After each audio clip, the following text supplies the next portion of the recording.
Shalom and welcome to Mitzvah Torah. This year is entitled Chatan and Kala see each other the week before the wedding. As we know, many in the Ashkenazic world and even sometimes in the Sephardic world, the Chatan and Kala do not see each other the week of the wedding, week before the wedding.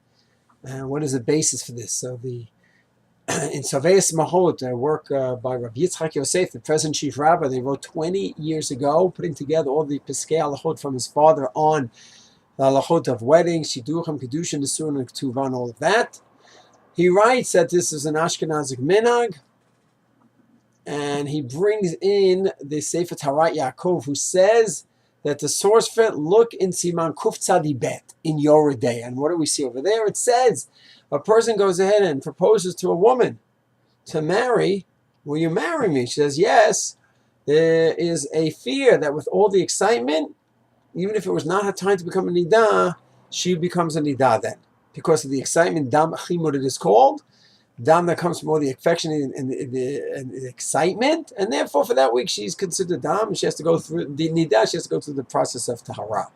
So that's specifically where he goes ahead and says, will you marry me? So then that excitement. Where he already proposed to her, and they've seen each other. And now it's a week before the wedding and they see each other. Well, is there any reason halachically to assume that will cause dam chimud and therefore put her in a state of nidah?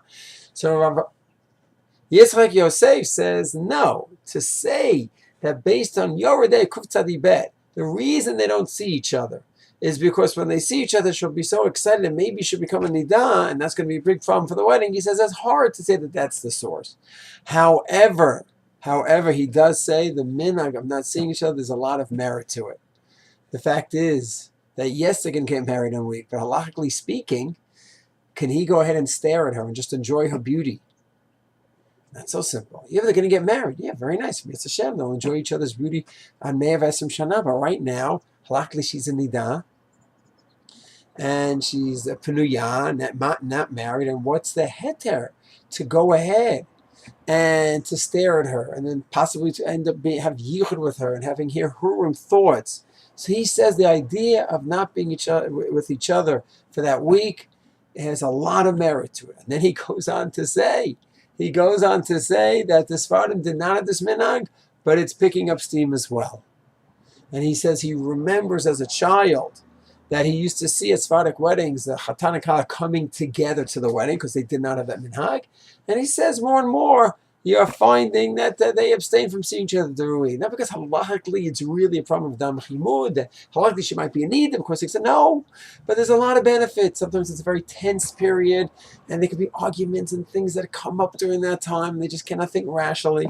Then you have the problem of hirurim thoughts, and then you have staring at her. He says for all these reasons, Ashkenazic developed the minhag.